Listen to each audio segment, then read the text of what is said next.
Welcome to the Daily Current Affairs by CivicCentre IAS, where we try to discuss the important articles from the Hindu, the Indian Express, and the PIB from the UPSC CSE Prelims perspective.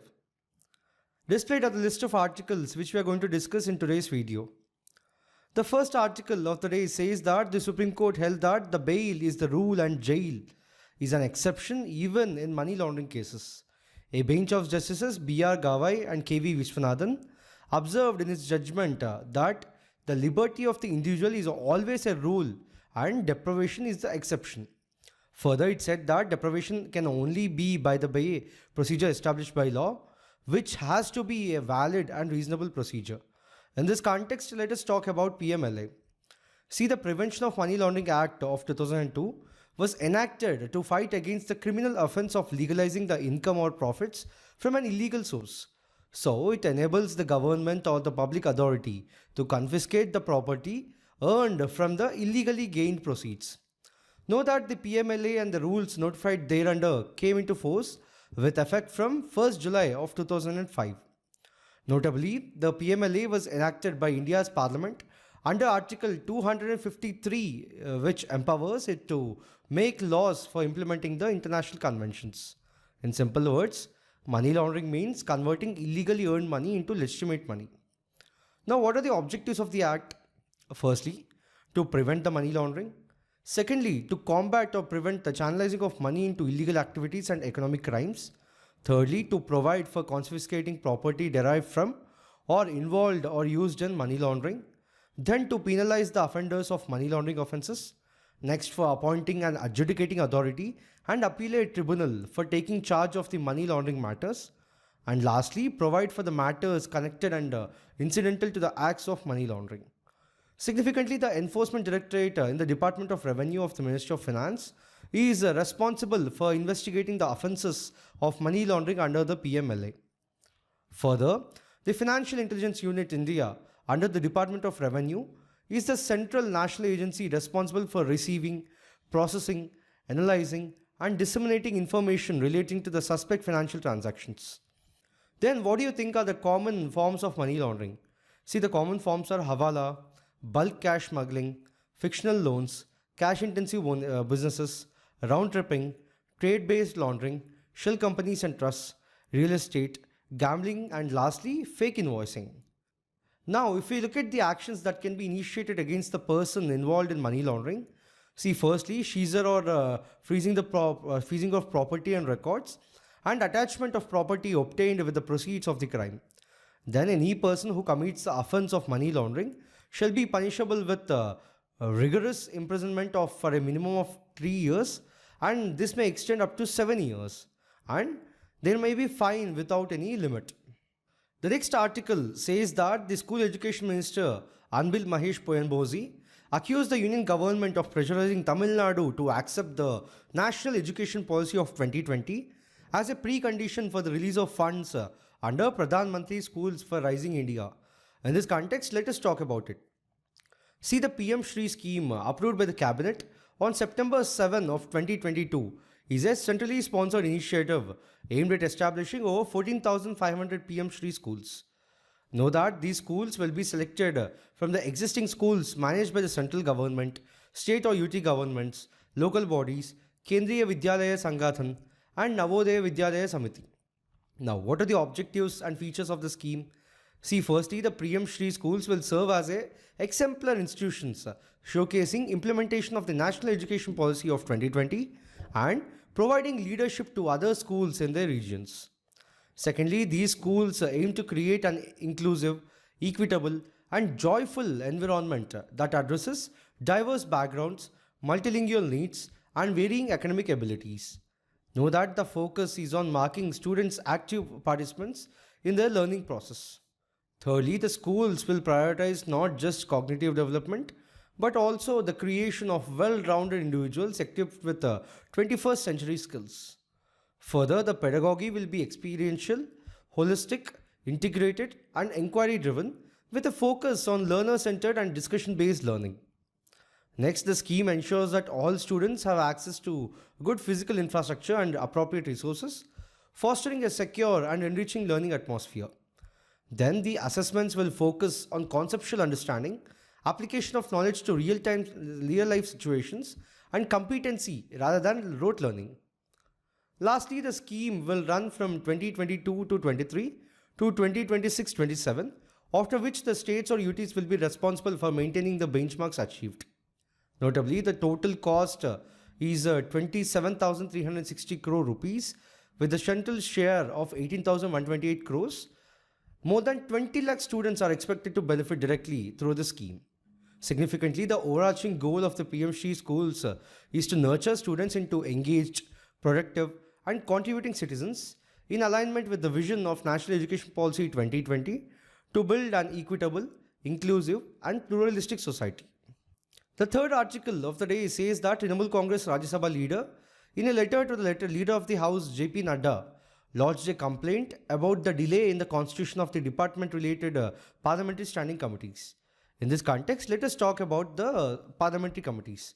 See, a parliamentary committee is a committee of the members of parliament who are elected or appointed from amongst the members of the House or nominated by the Speaker or the Chairman. Know that the concept of the parliamentary committees originated in the British Parliament. So, these committees operate under the direction of the Speaker of the Lok Sabha or Chairman of the Rajya Sabha and present their findings and recommendations to their respective houses. More importantly, they draw their authority from Article 105, which deals with the privileges of MPs, and Article 118, which gives the Parliament authority to make rules to regulate its procedure and conduct of business. So, by the nature, parliamentary committees in India are of two kinds. One are the standing committees and the other are the ad hoc committees. See, the standing committees are permanent committees that are constituted by the Parliament to deal with specific areas of public policy or administration. Further, these committees are constituted at the beginning of each session of Parliament and continue until the end of the session. If we have to look at the examples, one is Estimates Committee, which includes 30 members exclusively from Lok Sabha for the tenure of 1 year. And the other is the Public Accounts Committee, which includes 22 members, 15 from Lok Sabha and 7 from Rajya Sabha with a tenure of 1 year. The next article says that the current outbreak of Chandipura virus infection in India is considered the largest in the past 20 years, according to the World Health Organization. In this context, let us talk about Chandipura virus. See, the Chandipura virus is a member of the vesiculovirus genus within the Rhabdoviridae family, which also includes the rabies virus. Know that it was first isolated in 1965 from the blood of 2 adults with a febrile illness in Chandipura village of Nagpur in Maharashtra. So it was named after the village it was discovered in. Further, it was isolated again in the year 1980 from a patient with acute encephalitis in Madhya Pradesh. Now, if we talk about its transmission, see, the virus is vector-borne, primarily believed to be transmitted by the female phlebotomin sandfly, especially prevalent during early monsoon. Additionally, other potential vectors include Sargentomia sandflies and various other mosquito species, particularly Aedes aegypti, under the laboratory conditions. Notably, no reported isolation of the virus from mosquitoes in natural settings as of 2016 study. Now, if we look at the symptoms, firstly, it causes encephalitis, leading to inflammation or swelling of the brain tissue. Further, clinical manifestations include a rapid onset of fever, vomiting, altered sensorium, convulsions, diarrhea, neurological deficits, and meningeal irritation. Notably, it primarily affects the children under the age of 15, especially in rural areas. Now, what about the treatment for it? See, there is no specific antiviral treatment or vaccine available, but early diagnosis and supportive care are crucial. Now, talking about its prevention, see, it involves various vector control measures like identifying and spraying insecticides in sandfly breeding sites, improving sanitation and environmental control, using fly paper, and lastly, preventing bites through protective clothing, repellents, and nets. Know that the breeding sites include holes and crevices in the walls and trees, dark rooms, stables, and storerooms. The next article says that the artificial intelligence and machine learning He is poised to revolutionize the financial services in the unprecedented ways, according to Reserve Bank of India Governor Shaktikanta Das, addressing the Global FinTech Fest. In this context, let us talk about artificial intelligence and machine learning. See, in simple words, artificial intelligence refers to machines performing human-like tasks. Know that its main components are machine learning algorithms that train on data, and neural networks that mimic the brain structure, and natural language processing that understands a human language. Further, AI systems work by taking inputs, processing them with algorithms, and providing intelligent outputs that mimic human cognition and reasoning abilities. So, the elements of artificial intelligence are machine learning, deep learning, natural language processing, and neural networks. So, how does AI work? Firstly, AI systems acquire data, pre-process it, and extract relevant features. Secondly, appropriate algorithms like machine learning, deep learning, or rules are selected and trained on the data to learn the patterns. Thirdly, the trained models are evaluated, optimized, and deployed to make predictions or decisions based on new input data. Lastly, artificial intelligence combines techniques like natural language processing, computer vision, and reasoning to mimic human-like intelligence. Now, if we have to talk about machine learning, see, it is a branch of artificial intelligence that allows systems to learn on their own and become more intelligent over time without the need for explicit programming. Now, what are the applications of machine learning? See, firstly, it utilizes natural language processing to convert human speech into written text, facilitating voice search and enhancing accessibility. For example, Siri, Alexa, etc. Secondly, machine learning enables computers to extract meaningful information from visual inputs, with applications ranging from to medical imaging. For example, Google Translate, Facebook 3D Photo, Face App, etc. Thirdly, it analyzes the past consumption behavior to enhance cross-selling strategies, often employed by online retailers. For example, online ads, Spotify for recommending songs, etc. Then it employs AI-driven platforms for high-frequency trading, making rapid trades without human intervention. Further, it utilizes machine learning to identify suspicious transactions, employing both supervised learning and anomaly detection. For example, credit card fraud detection, POS fraud detection, etc. The next article says that Chennai Zone of Enforcement Directorate has imposed a penalty of 908 crore rupees on DMK Lok Sabha MP and his family members in a case related to alleged violations of FEMA against them. In this context, let us talk about the Foreign Exchange Management Act, or the FEMA Act of 1999. See, FEMA came into force on June 1st of 2000 as a successor to the Foreign Exchange Regulation Act, or FERA, of 1973, with changing economic conditions in a post-liberalization India. Significantly, the main objective of FEMA is to facilitate external trade and payments and promote orderly development and maintenance of the foreign exchange market in India. Further, FEMA deals with provisions relating to procedures, formalities, dealings, etc. of the foreign exchange transactions in India. Also, the Act empowers the RBI to make rules and regulations to carry out provisions of the Act. Know that the violations of the provisions of FEMA can result in penalties and fines. Notably, FEMA's head office is known as the Enforcement Directorate and is situated in Delhi. Now, talking about its applicability, know that it is applicable to the whole India and equally applicable to the agencies and offices located outside India, which means which are owned or managed by an Indian citizen. Further, it envisages the RBI that shall have a controlling role in the management of foreign exchange. Since RBI cannot directly handle the foreign exchange transactions, it authorizes authorized person to deal in foreign exchange. Significantly, FEMA is applicable to the following entities and transactions, which are firstly foreign exchange, then foreign security, next exportation of any commodity and or service from India to a country outside India, then importation of any commodity and or service from outside India.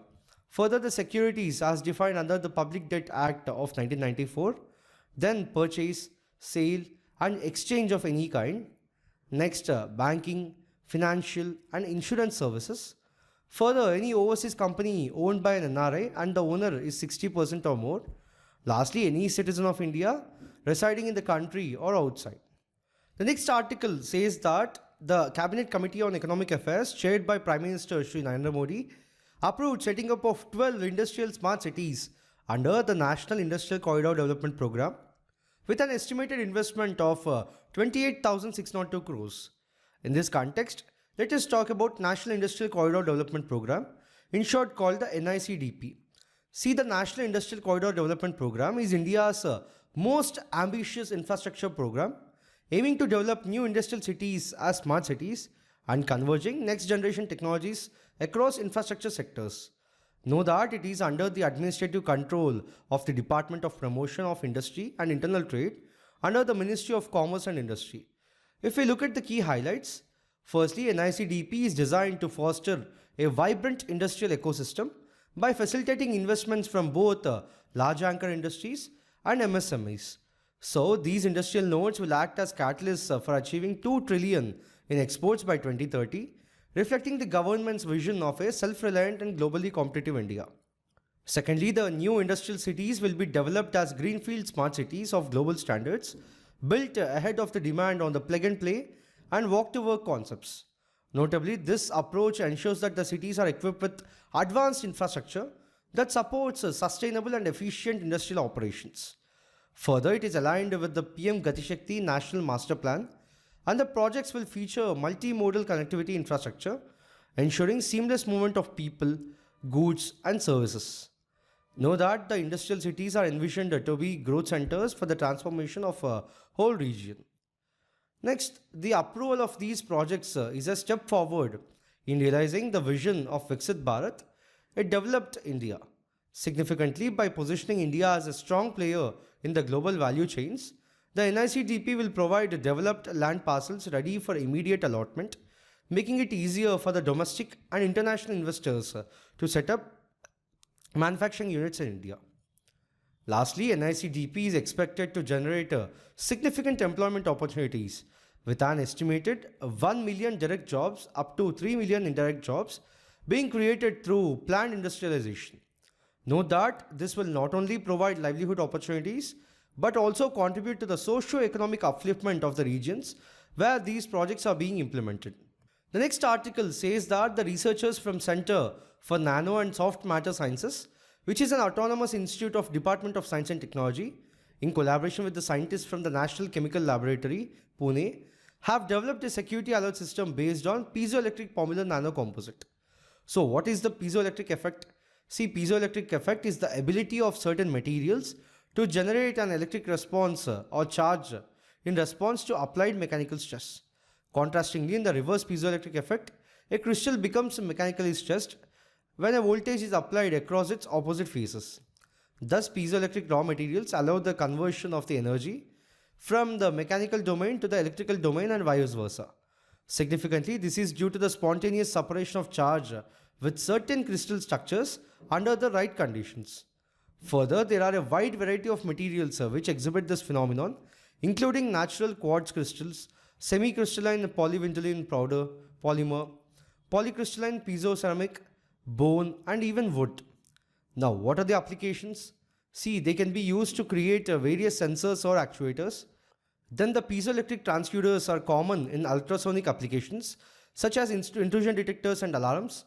And piezoelectric devices are employed as audio frequencies as pickups, microphones, earphones, beepers, and buzzers. Lastly, in wireless applications, piezoelectricity makes it possible to use crystals and ceramics as oscillators that generate predictable and stable signals at radio frequencies. The next article says that the Prime Minister Shri Narendra Modi today penned a post on social media platform LinkedIn marking 10 years of Dhan Yojana. Know that the post titled A Decade of Financial Inclusion, the PM-JDY Yojana, highlights the transformative outcomes of this initiative. In this context, let us talk about PM-JDY. See, the PM-JDY is a national mission on the financial inclusion, encompassing an integrated approach to bring about comprehensive financial inclusion to all the households of the country. Know that it has two main objectives. One is to ensure access of financial products and services at an affordable cost, and use of technology to lower the cost and widen the reach. Now let us look at some of the basic tenets of the scheme. Firstly, it is for the banking the unbanked. This is done through opening of savings bank deposit account with the minimal paperwork, relaxed KYC, eKYC, account opening in camp mode, zero balance and zero charges. Secondly, securing the unsecured. For this, the issuance of indigenous debit cards for the cash withdrawals and payments at merchant locations with free accident insurance coverage of 2 lakh rupees. Thirdly, it is about funding the unfunded. This is through other financial products like micro insurance, overdraft for consumption, micro pension, and microcredit. This deep penetration at affordable cost is possible only with the effective use of technology. Significantly, the plan envisages universal access to banking facilities with at least one basic banking account for every household, financial literacy, access to credit, insurance, and pension facility. Additionally, the beneficiaries would get a RuPay debit card having inbuilt accident insurance cover of 1 lakh rupees. Further, the plan also envisages a channeling of all government benefits to the beneficiaries' accounts and pushing the direct benefit transfer scheme to the union government. And the technological issues like poor connectivity, online transactions will be addressed. Notably, mobile transactions through telecom operators and their established centers such as cash out points are also planned to be used for the financial inclusion under the scheme. Lastly, an effort is being made to reach out to the youth of this country to participate in the mission mode program of the country. The last article of the day says that the Union Cabinet chaired by Prime Minister Shri Narendra Modi approved the progressive expansion in the central sector scheme of financing facility under the Agriculture Infrastructure Fund to make it more attractive, impactful and inclusive. Know that it is a significant move to enhance and strengthen the agriculture infrastructure in the country and support the farming community. So, the government has announced a series of measures to expand the scope of Agriculture Infrastructure Fund scheme. Notably, these initiatives aim at expanding the scope of eligible projects and integrate additional supportive measures to foster a robust agriculture infrastructure ecosystem. Under this, firstly, to allow all eligible beneficiaries of the scheme for the creation of infrastructure covered under the viable projects for the building community farming assets. So this move is expected to facilitate the development of viable projects that will enhance the community farming capabilities, thereby improving productivity and sustainability in the sector. Secondly, to include integrated primary secondary processing projects in the list of eligible activities under the AIF. However, standalone secondary projects would not be eligible and would be covered under the Ministry of Food and Processing Industries. Thirdly, PM Kusum Component A to allow convergence of Component A of PM Kusum with AIF farmer group for farmer or group of farmers or farmer producer organizations, cooperatives, panchayats. Notably, the alignment of these initiatives aims to promote sustainable clean energy solutions alongside the development of agriculture infrastructure. Lastly, in addition to CGTE-MSE, it is proposed to extend AIF credit guarantee coverage to FPOs through the NAB Sanrakshan Trustee Company Private Limited also. Further, this expansion of credit guarantee options is intended to enhance the financial security and creditworthiness of the FPOs, thereby encouraging more investments in the agriculture infrastructure projects. Then if we have to talk about the Agriculture Infrastructure Fund, see the financing facility under the AIF will support agriculture infrastructure projects at farm gate and aggregation points. Know that it will be available to agri-entrepreneurs, farmers, cooperatives, FPOs, startup, state agencies and PPPs. Financial institutions including banks, NBFCs and NCDC can participate after signing an MOU with the NABARD or the Department of Agriculture. Further, NABARD may provide a refinance support as needed. Significantly, the scheme aims to mobilize a medium to long-term debt financing for post-harvest management infrastructure and community farming assets covering projects like supply chain services, warehouses, cold chains and precision agriculture infrastructure. Loans up to 2 crore rupees will have a 3% interest subvention for up to 7 years. So an applicant can undertake up to 25 projects in different locations with a mandatory 10% borrower contribution to the project cost. Know that the scheme is operational from 2020 to 21 to from 2032 to 33 with loan disbursement to be completed by 2025 to 26. Notably, the limits on the number of projects apply to the private entities but not to the state agencies, cooperatives, and federations. Lastly, remember that the Ministry of Agriculture and Farmers' Welfare is the nodal ministry for it.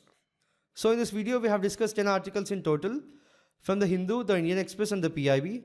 We'll be back again with another video tomorrow. Thank you.